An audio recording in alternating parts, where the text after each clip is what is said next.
E enquanto vocês todos vão chegando, eu quero ler um salmo, Salmo 120. Podem aparecer e bombar aí em cima. Vão entrando, convidando, compartilhando, dizendo chegou a hora. Entremos já, tá bom? Eu quero ler o Salmo 120. Salmo 120, que diz assim: na minha angústia clamo ao Senhor. Essa é uma situação de recurso extraordinário, não é? Porque a maioria das pessoas, na sua angústia, só ficam angustiadas e não tem nada além da angústia para tratarem ou lidarem. Então, na sua angústia, eu morro de angústia. É como a maioria fica, sem saída, sem alternativa, sem expectação esperançosa, sem confiança, sem oração, sem certeza de cuidado. Na minha angústia, eu morro de angústia. A diferença é quando alguém diz, na minha angústia, eu clamo ao Senhor. Aí isso muda tudo na vida, na existência da pessoa. Só aqueles que têm essa experiência de, na sua angústia, clamarem ao Senhor, é que podem entender o que se está dizendo aqui. Como isso nos catapulta para uma dimensão absolutamente superior. Uma coisa é, na sua angústia, ensimesmar-se, encaramujar-se, fechar-se na aflição das não alternativas e viver de aflição em aflição, piorando a alma, a mente, mergulhado num estado cada vez pior de impotência, de ansiedade, de medo, de pânico, de depressão. Porque na sua angústia eles não têm a quem clamar, eles não têm sobre quem derramar a sua ansiedade, sabendo que Ele tem cuidado de nós. A diferença é absoluta. Você com Deus e você sem Deus. Você com Deus tem saídas sempre. Você sem Deus está encurralado no funil das suas próprias agonias. E não há esperança para esse que, na sua agonia, não tem para onde olhar, não tem expectativa, não tem socorro divino de onde ele possa esperar visitação. Na minha angústia, eu clamo ao Senhor. Ele, o Senhor, livra-me. Livra-me dos lábios mentirosos, que é só o que tem à nossa volta. Muita gente usando a mentira para destruir o próximo. E você pensa que isso melhorou agora na quarentena? Não. Durante essa quarentena tem gente querendo se assegurar de que o marido de uma outra mulher se torna exclusivamente dessa que o deseja, agora aqui na quarentena. Vocês acham que houve uma parada de mentira? Houve uma abstinência de engano? Que por causa da quarentena todas as línguas perversas silenciaram? É isso que você pensa? A língua perversa não silencia nem no inferno, quanto mais no coronavírus. As línguas estão soltas, as maldades estão livres, os pensamentos ruins não ficaram em quarentena, estão rodando o mundo e a imaginação das pessoas. Tem gente só esperando alguma suspensão impeditiva para agirem conforme as tramas já muito bem engendradas nos seus corações. Eu clamo ao Senhor. O Senhor livra-me dos lábios mentirosos. O Senhor me livra da língua enganosa. Quanta língua enganosa, quanta trama maldita, quanta invenção, quanta história divulgada, levada adiante, quanta expectativa de que pela minha fala, mesmo que eu esteja paralisado no impedimento da quarentena, a minha língua corra solta ao mundo, através de todos esses aplicativos que podem servir para você levar a bênção de Deus ao coração e à mente de milhares de pessoas, tanto quanto servem, continuam servindo e servirão, para que o engendramento das tramas perversas não cesse de acontecer contra a vida de um, contra a vida do outro, às vezes dentro da própria casa. Então ele diz: que te será dado, ou que te será acrescentado, ó língua enganadora? O que é que você ganha fazendo isso? Qual é o seu lucro mentindo, inventando, construindo, soltando versões, produzindo fake news contra a existência do seu próximo, seja ele quem seja, em que nível esteja? A gente faz isso nas pequenas relações e também nas perspectivas dos grandes e enormes temas da vida. A pergunta é essa: que te será dado? Ou que te será acrescentado? O que você vai ganhar com isso? Ó língua enganadora! Qual é teu lucro? Você não percebeu ainda que você engendra mentiras para ficar grávido daquilo que vai destruir a você mesmo?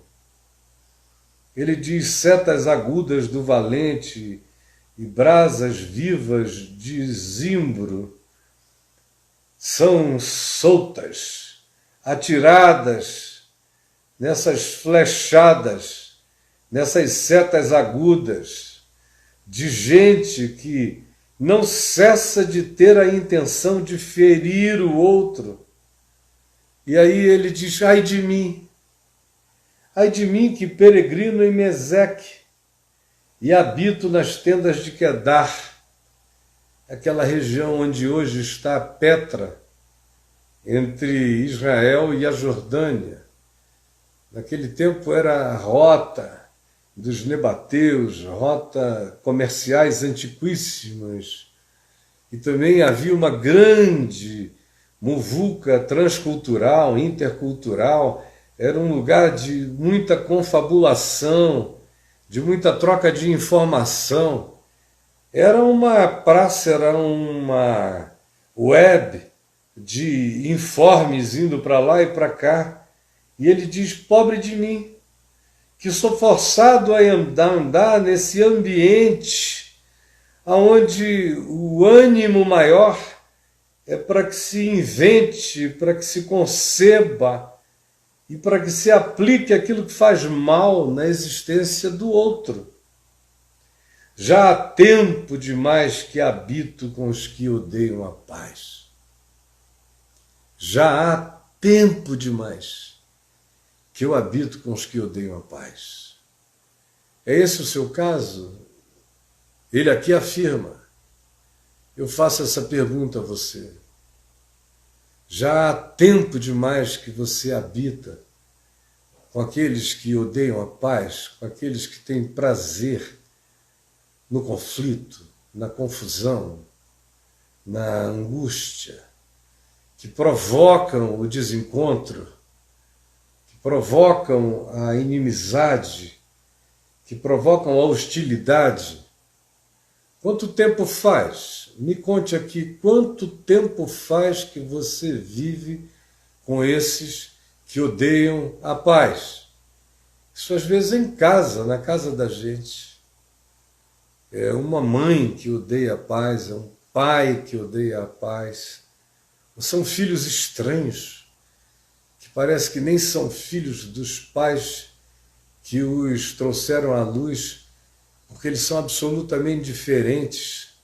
Gostam de tudo que não aprenderam a gostar, gostam da guerra, gostam da paz.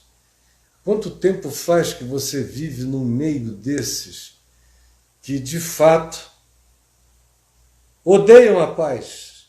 Quanto tempo? Me diga. Já há tempo demais que habito com os que odeiam a paz. É uma coisa horrível. Quando o teu coração clama por paz, por tranquilidade, por respeito, por reverência, por boa vontade, mas você habita, mora, vive com aqueles que odeiam isso. São os que já acordam com setas na mão, ferindo, machucando, magoando, falando indevido, envenenando relações, produzindo desconforto. São aqueles que chegam com as pontas afiadas, você não tem onde descansar, porque eles não querem descanso, eles só sentem os seus mórbidos prazeres na provocação da agonia na alma do outro. Eles não sossegam enquanto você não esteja perturbado. Quanto tempo faz que você vive com esses que são assim? Conta aqui para mim. Tem gente vivendo a vida inteira, tem gente que já nasceu assim, andando, vivendo, convivendo, se aparentando com aqueles que já abrem os olhos com atitude hostil e que passam o dia procurando razões para provocar você contra aquilo que seja harmonioso. E eu não estou inventando, você sabe, muito menos o Salmo. Ele está falando daquilo que habita o cotidiano de muitos de nós. Às vezes você é casada com um cara que tem esse espírito tinhoso, ele já acorda mordendo, já acorda machucando, já acorda provocando. E você fica pensando que vai ter um dia de paz e nunca tem, porque você habita com aqueles que odeiam a paz. Quando está tudo bem, eles ficam com raiva.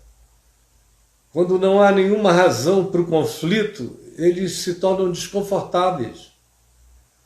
Quando não existe nenhum tema que justifique a beligerância, eles ficam ansiosos, porque eles gostam daquilo que quebra a harmonia, a pacificação entre as pessoas, e você sabe perfeitamente bem do que eu estou falando. Ai de mim, que peregrino entre esses que odeiam a paz.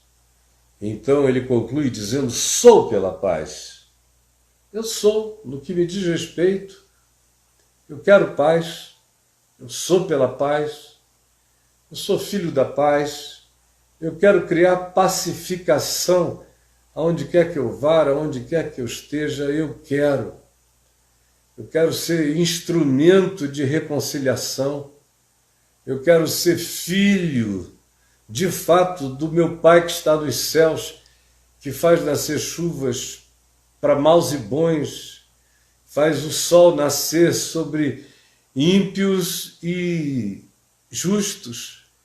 Esse que trata a tudo e todos sem acepção de pessoas. Eu sou filho desse Espírito. É isso que eu desejo, é isso que eu busco, é isso que eu anelo, é a isso que eu pretendo me entregar todos os dias, é nessa direção que eu faço esforço.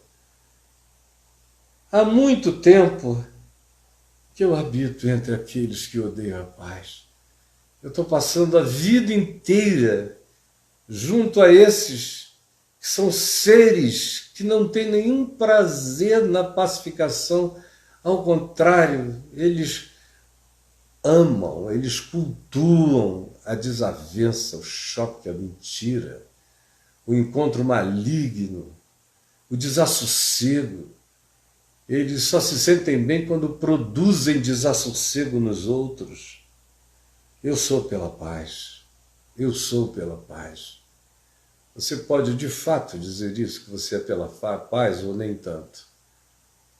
Tem gente que é pela paz, e essa pessoa que aprende a ser pela paz, aprende a desistir de querer provar para o mundo que ele está certo, que tem razão. Ele abre mão, ele segue no seu caminho, ele deixa que o outro brigue sozinho. ele permite que o outro ofenda a si mesmo. Ele não fica para retrucar, ele não para, ele segue, deixa para trás a capa, deixa para trás a túnica, dá outra face, mas segue adiante, não se deixa conter pela proposta da guerra. Eu sou pela paz. Você é pela paz? Quando a gente decide que a gente é pela paz, a vida toda muda, nossa existência se altera. Nossa matrix de interpretação de pensamentos é outra. E o resultado da nossa vida passa a ser algo completamente diferente quando a gente é radicalmente pela paz. Eu sou pela paz. Quando, porém, eu falo, quando, porém, eu advogo a paz, quando, porém, eu digo para, chega, não vamos adiante, isso aqui só produzirá a cova da nossa própria angústia. Quando eu falo pela paz, eles todavia teimam. Eles teimam pela guerra. E aí tem gente morando numa casa onde você que é pela paz, fala pela paz, mas todos os demais teimam pela guerra.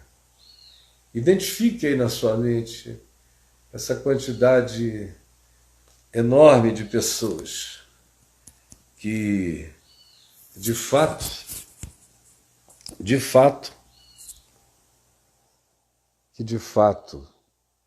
teimam pela guerra, procuram e trazem todas as não razões do ódio para justificar a batalha ensandecida do espírito e do coração deles que anda carregado, tomado de todo tipo de hostilidade. Você entende? Você entende? Você habita com gente assim? Tem a coragem de falar a respeito do assunto? Eu gostaria de ajudar você se for o caso. Você que habita com os que amam a guerra. E quando você que é da paz fala pela paz, é alijado, é banido, é exilado, porque você é um inconveniente ou, quem sabe, é interpretado como um fraco, apenas porque você entrega até mesmo a sua própria razão para ter a liberdade de seguir em paz, andando na pacificação do seu coração.